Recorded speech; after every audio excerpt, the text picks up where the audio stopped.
Destrua seus hábitos ruins. E se você pudesse ter na sua mão uma forma, um método de uma vez por todas, erradicar qualquer tipo de hábito ruim da sua vida. Talvez você já passou por terapeutas, psicólogos, coaches, talvez você já foi a gabinete de pastores e talvez você ainda não teve acesso a essa metodologia para deixar de lado, erradicar, nunca mais ter acesso a um hábito ruim. Se você pudesse ter isso agora, seria interessante, não seria? Se eu te dissesse que existe um método comprovado, inclusive colocado em um livro que foi best-seller pelo autor James Clear, que é um jornalista, exímio jornalista da época, onde ele fez diversas pesquisas em diversos centros, inclusive acadêmicos, e conseguiu chegar a uma definição para uma metodologia que é com 4 tipos de atitudes suas, você vai conseguir erradicar um hábito ruim para sempre da sua vida. Talvez adquirir um bom hábito seja uma dificuldade, e talvez tenha ferramentas para isso. Mas para você erradicar um hábito ruim, talvez seja mais difícil ainda. E eu vou te trazer as 4 leis universais para você destruir um hábito ruim. Então, por isso, papel e caneta na mão, para você não perder tempo por isso. E já me segue agora, aproveita, né? Se inscreve nesse canal, você tá vindo aqui, de repente é a segunda vez, alguém enviou para você. Vai aqui, ó, na seta, se inscreve no canal. Para quê, Yuri? Para você receber mais vídeos como esse, também apoiar para que esse vídeo chegue para mais pessoas e sejam contemplados e de repente consiga vencer um hábito ruim que por muito tempo não conseguiu até hoje. Eu falei sobre, de repente, psicólogos, terapeutas, nada contra, inclusive a área que eu amo, que eu gosto, que eu atuo, mas talvez você não conseguiu ver com essa linguagem ainda e a oportunidade. Então vamos lá? Papel e caneta na mão? Esse vídeo aqui será um manual de instruções para a liberdade. A abordagem aqui não é sobre força de vontade, não é essa a ideia aqui, mas é sobre a engenharia do comportamento. Eu quero te levar para esse tema, destruir os seus hábitos ruins, sobre as 4 leis universais de hábitos atômicos. Inclusive, eu já faço uma ressalva aqui. O livro Hábitos Atômicos mudou muito a minha concepção, inclusive para os meus hábitos saudáveis e para erradicar hábitos ruins que eu tinha também. Então vamos lá. Provavelmente você já se sentiu prisioneiro de um hábito ruim. Muito provável. Aquela, de repente, rolagem infinita no feed do Instagram, do TikTok, buscando alguma coisa e nada você consegue encontrar.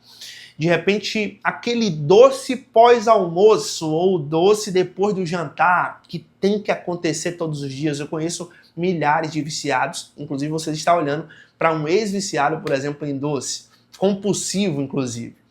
Talvez aquela procrastinação que te sabota, você quer ler, você quer ver um vídeo, você quer ter uma disciplina, mas você não consegue.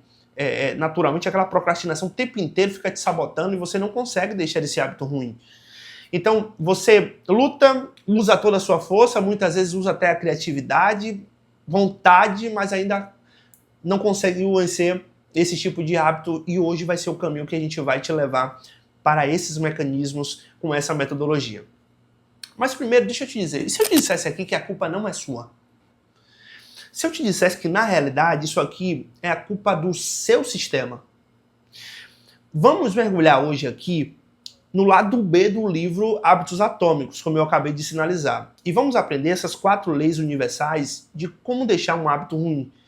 E sem muita enrolação, indo direto ao ponto, eu quero te dizer que para construir um hábito bom, você joga no ataque. Para você deixar de ter um hábito ruim, você vai precisar jogar na defesa, e uma defesa impenetrável. A primeira lei universal, que eu quero já pedir para que você anote aqui agora, é tornar esse hábito invisível.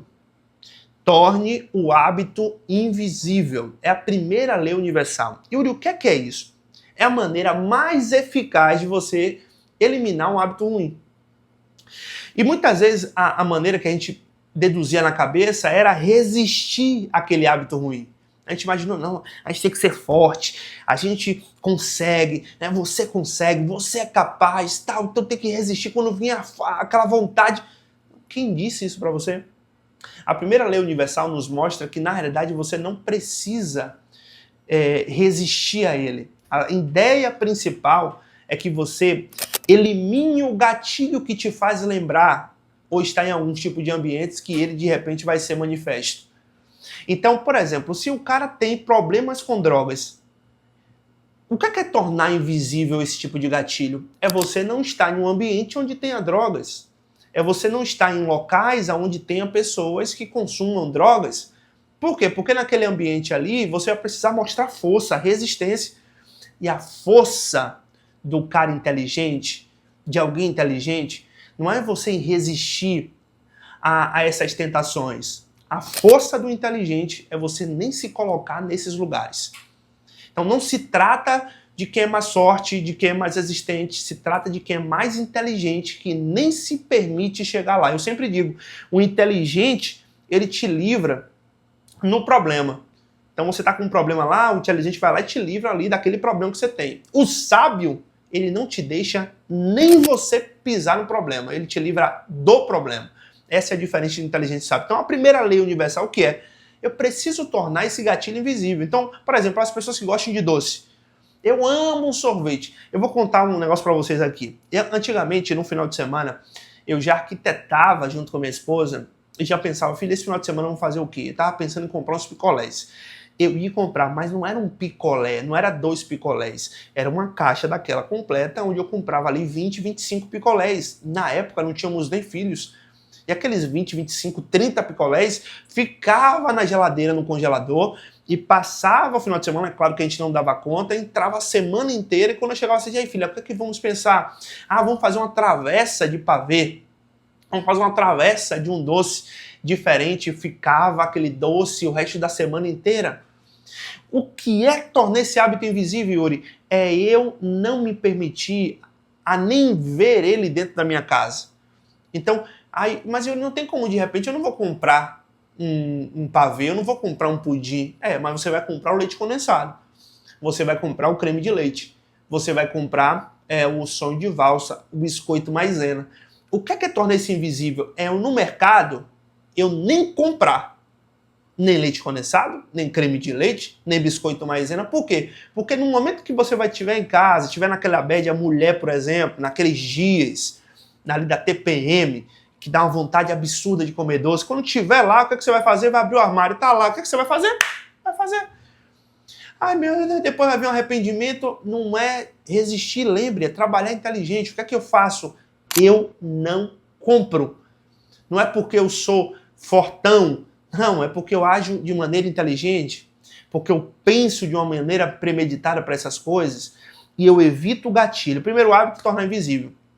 E aí vamos caminhar agora para o segundo hábito.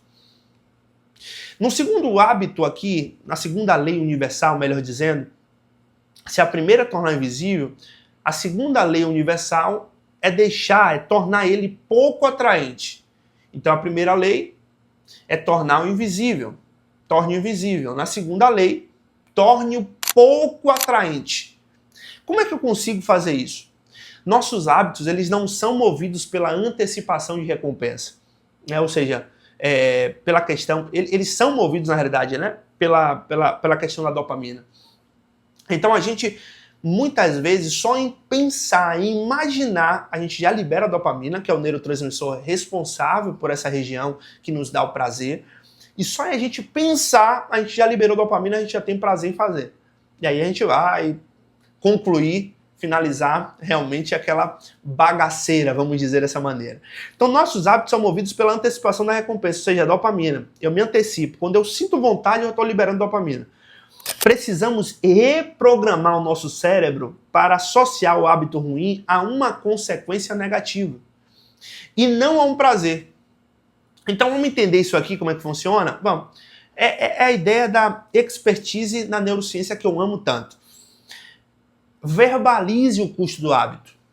Sabe? Verbalize, fale sobre isso. Em vez de você pensar, só mais 5 minutos aqui nas redes sociais, diga isso em voz alta, audível. Inclusive, se tiver familiares em casa, é melhor ainda para que você gere um certo constrangimento se você for fazer novamente. E diga lá em voz alta o quê? Isso vai me roubar o sono.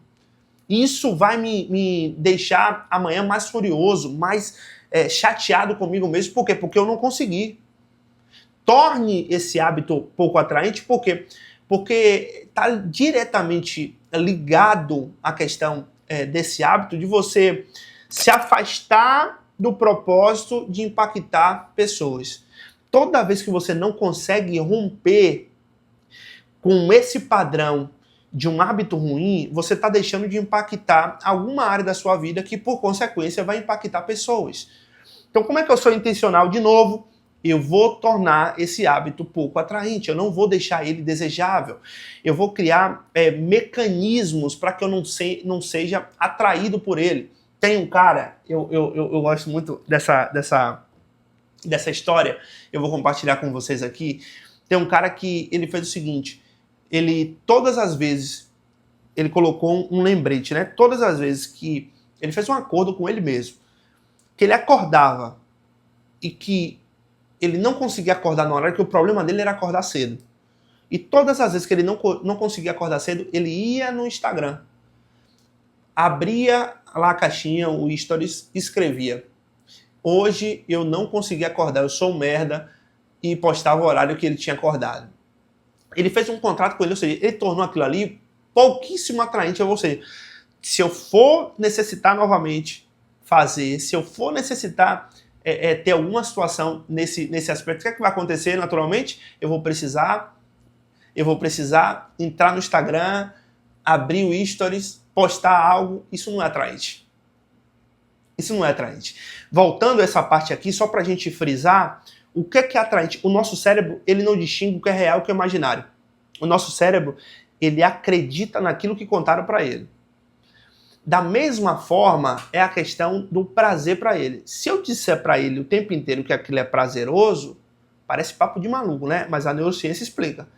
Ele está entendendo que aquilo é prazeroso. Porém, se eu começo a mentalizar, se eu começo a focar, mostrando para ele que aquilo ali é algo prejudicial, que é algo que realmente vai me trazer um mal terrível, eu começo a imaginar, por exemplo, açúcar.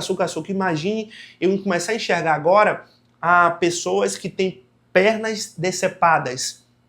Eu começar a ver, tem alguns momentos que você pode olhar, por exemplo, algum tipo de vídeo, pesquisar isso no YouTube, por exemplo, e verificar lá o quê? Pessoas que foram mutiladas por causa da diabetes. Você vai começar a associar o leite condensado, as sobremesas, a algo ruim. Seu cérebro vai começar a entender, opa, isso é ruim. O que é que acontece no processo natural da fisiologia do corpo humano? Ele começa a emitir, liberar menos dopamina naquela região, ou seja, o neurotransmissor começa a diminuir, você vai começando a sentir menos vontade, até um processo de restauração natural, porque você deu um significado novo, tornou aquilo pouco atraente. Então essa segunda lei universal, torne pouco atraente esse hábito. Terceira lei é tornar ele difícil. Você precisa tornar ele difícil. Então, o cara tem dificuldade, por exemplo, em assistir televisão. Toda vez que ele chega no trabalho, ele vai lá assistir televisão o tempo inteiro. Liga, chega lá e fica horas e horas e horas e horas e horas. Tira a televisão do quarto. Eu vi um testemunho de um cara, ele falou, eu tirei a televisão do quarto, da sala, eu tirei os cabos, tirei o controle com a pilha, porque muitas vezes não era a minha vontade realmente, era o vício que estava intrínseco em mim, e quando eu chegava, não tinha nada para fazer, o que eu ia fazer? Diretamente, logo, eu ia ligar a televisão e ficava horas e horas e horas e horas e horas dentro da televisão, assistindo televisão. Então o que é que tornar difícil? Não deixa fácil, você não tem a facilidade para você conseguir fazer. Tem um amigo que diz o seguinte, né? Ele, com a família, toda vez que a gente vai assistir um filme, o que é que a gente geralmente faz? Compra pipoca, né? Faz pipoca, aquela questão de pipoca doce. E o que é que ele fez? De novo, esse assunto do leite condensado. Ele sempre comprava leite condensado, Nutella, e ele não comprou dessa vez, já intencionalmente. E aí chegou no momento, na hora de fazer pipoca, opa, o que aconteceu? Não tinha o leite condensado. Bom, vou comprar, a venda era muito longe. Criou dificuldade. Mas, ao mesmo tempo, aí vai ser a outra aula que eu vou dar, como construir hábitos bons, ele tinha já colocado as frutas cortadas dentro da geladeira. Ou seja, tornou fácil aquilo que ele quer realmente fazer. É quando ele abriu, poxa, sair, tal. Quando ele abriu, se eu comer alguma coisa, tem fruta lá, tem mamão, tem banana, tem melancia, tem morango. E aí, naturalmente, ele pegou e fez o uso daquilo. Então, torne difícil. Quarta lei. Torne um insatisfatório. Torne ele um insatisfatório. Se um hábito tem uma consequência imediata e negativa, é menos provável que o repitamos. Precisamos de uma punição instantânea, mesmo que pequena. E aí eu tenho um exemplo que eu achei fantástico, essa questão de tornar insatisfatório. O que é tornar insatisfatório? É a ideia aqui de você punir, se punir toda vez que você tiver para cometer alguma coisa. Então, aquelas pessoas que têm uma dificuldade grande, por exemplo, com dinheiro, de repente você está aqui, alguém te chama de casquinha, mão de vaca, atravessa o mar com um sorrisal na mão e não derrete. De repente você está aqui. Aí o que acontece? Esse cara fez um contrato com a mulher dele e com o personal. Ele tinha dificuldade de começar a se exercitar. Ou seja, o hábito ruim dele era o sedentarismo.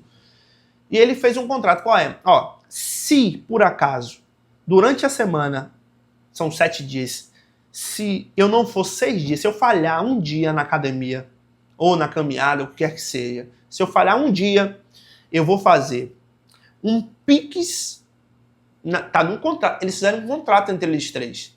Eu vou fazer um Pix diretamente para o meu personal, e eu vou, além disso, no dia de domingo, que é um dia que ele naturalmente não trabalha, ele é um empresário, muito gordo, diga-se de passagem. No dia que eu não fizer o exercício, eu vou me arrumar todo social. Ele odiava o social. Social, calça, paletó, terno. E se ele não fizesse um dia na semana, ele teria que, no final da semana, no final ali no domingo, vestir uma roupa toda social. Calça, sapato, gravata e o dia inteiro. Fosse na vida, ele tinha que ir social. Onde ele fosse, ele odiava o social. Resultado, ele tornou insatisfatório aquele hábito ruim do sedentarismo. E só em pensar em consequências ruins como essa, fazer Pix ou, de repente, botar roupa social, isso já deixou ele naturalmente muito mal e, por consequência, ele perdeu mais de 50 quilos. Essas são as 4 leis universal e eu quero que você agora, para fechar aqui, escolha um hábito ruim que você tem e aplique uma dessas leis hoje, e vá progredindo de maneira gradativa. E eu quero te perguntar o seguinte, qual é que vai ser? Me conta aqui nos comentários o seu compromisso público, que se de repente você não fizer, você vai ter que pagar. Esse é o primeiro passo justamente dessa 4ª lei. Se você quer continuar recebendo essas estratégias para construir uma vida de plenitude, de prosperidade, de fé, uma vida plena, se inscreve nesse canal agora e ativa as notificações para você receber mais conteúdos como esse. Te aguardo na próxima.